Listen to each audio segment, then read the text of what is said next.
preliminary purification. But to get to the real nectar, to get to the real high part of devotional service, one has to get beyond these regulative principles and get to the stage of spontaneous love. That's what this chapter is about. Sri Rupa Goswami has defined rāgānugā-bhakti as spontaneous attraction for something while completely absorbed in thoughts of it with an intense desire of love. Devotional service executed with such feelings of spontaneous love is called rāgānugā-bhakti. Devotional service under the heading of rāgānugā can be further divided into two categories. One category is called sensual attraction, and the other is called relationship. Okay? So let's look into this. Rāgānugā-bhakti is spontaneous attraction. Just like if you see a very beautiful person, you're spontaneously attracted. You don't require anyone to tell you, hey, you should be attracted to that person. You're spontaneously attracted. But who's the most beautiful person? Krishna. Krishna is so beautiful, and once you see Krishna, you don't want to see anything else. Krishna is the source of the beauty of all other beautiful beings. So Krishna's beauty is beyond compare. Once you see Krishna's beauty, that's it. It's all over. You're spontaneously attracted. Because Krishna is so beautiful. Krishna's beauty isn't just the beauty of his form. It's also the beauty of his character, his attitudes, his activities, his relationships, and on and on and on and on. Krishna's personal... I mean, we've all met people who had a beautiful physical body, but who you wouldn't want to spend more than about 5 seconds with because their character is just so obnoxious, nasty. People who have beautiful physical bodies tend to be very proud. And this is a very unattractive quality. But Krishna, even though he's very, very beautiful, he still has all good personal qualities. We'll get into detailed understanding of Krishna's qualities later on in Nectar of Devotion. So anyway, once you contact Krishna, actually, you will feel spontaneous attraction. So, spontaneous attraction while completely absorbed in thoughts of Krishna. You see? Completely absorbed in thoughts. It's like, wow, Krishna. Wow, Krishna is the Supreme Personality of Godhead. But he's just so beautiful. Wow. Yeah, I just want to serve him. See? With an intense desire of love. I want to get close to this Krishna. See? This desire is the actual cause of advancement in devotional service. In fact, it's the only cause. The execution of the regulative principles is just preliminary because it's on the bodily platform. Try to understand. Yes, it's in the mode of goodness. Yes, it's very nice. Yes, it's absolutely required. But it will only get you up to a certain point. And you can't get beyond that point until you develop a desire to be with Krishna.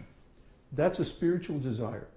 That has to be, it cannot be developed in this material body. It has to be developed in our real body, our real self, based on our real identity, our real nature as spirit, soul, pure consciousness, servant of Krishna.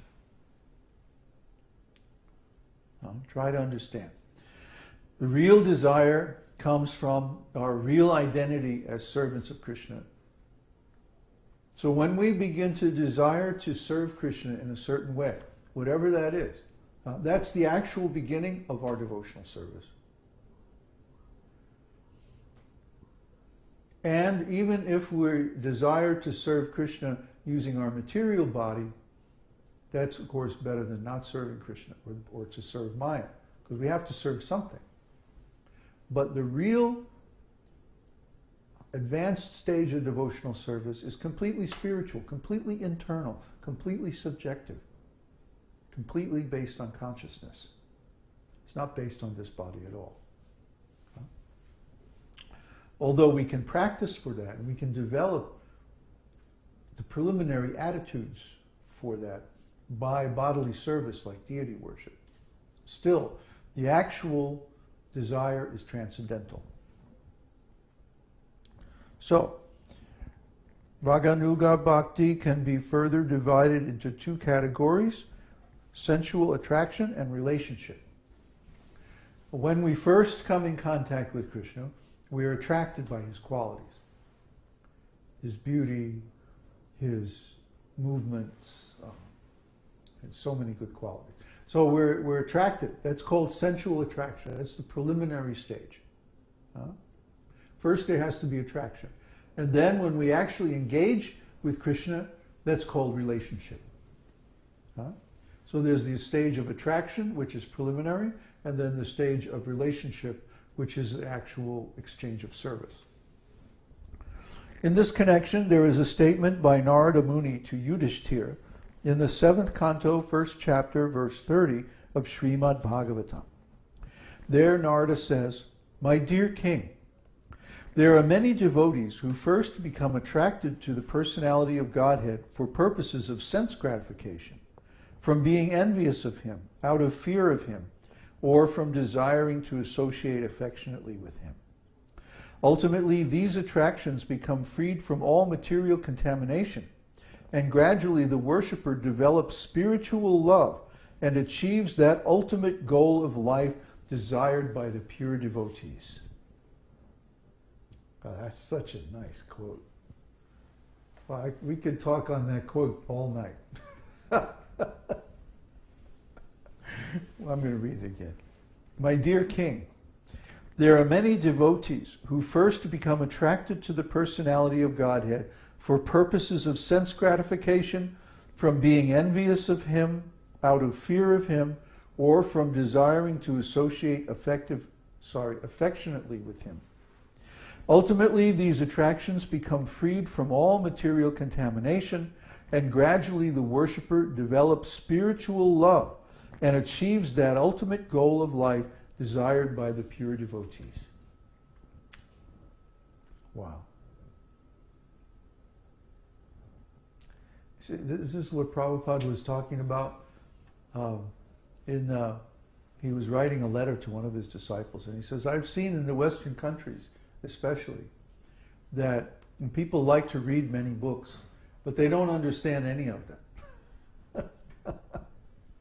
This Krishna consciousness is so nice because if you understand even one shloka, you can achieve perfection. So if you understand this one shloka, that's all you need to know. A whole lot of knowledge is not necessary. But deep knowledge, deep realized knowledge, realization is necessary. Realization, I was talking the other day to one of our new bhaktas. A realization means you have to go narrow, but very, very deep.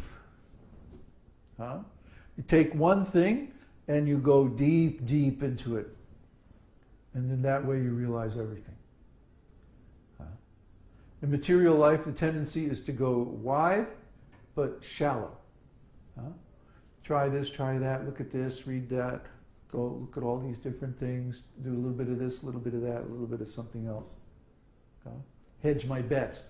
Oh, maybe this teaching isn't really it, so I'll try this teaching. I'll keep this one in the back just in case, No. That will not get you to self-realization. Self-realization means you pick one path, one teaching, one practice, and you go deep, deep, deep into it. That will get you to self-realization. The gopis may be considered to be examples of spontaneous love in sensual attraction. The gopis are young girls, and Krishna is a young boy. Superficially, it seems that the gopis are attracted to Krishna on grounds of sex. Similarly, King Kamsa was attracted to Krishna because of fear. Kamsa was always fearful of Krishna because it had been foretold that his sister's son, Krishna, would kill him. Shishupal was also always envious of Krishna, and the descendants of King Yadu, due to their family relationship with Krishna, were always thinking of him affectionately as one of their members. All of these different kinds of devotees have a spontaneous attraction for Krishna in different categories, and they achieve the same desired goal of life. Of course, it's much better to be thinking of Krishna positively, with love, than to be thinking of Krishna out of fear or anger or envy or any of these negative things.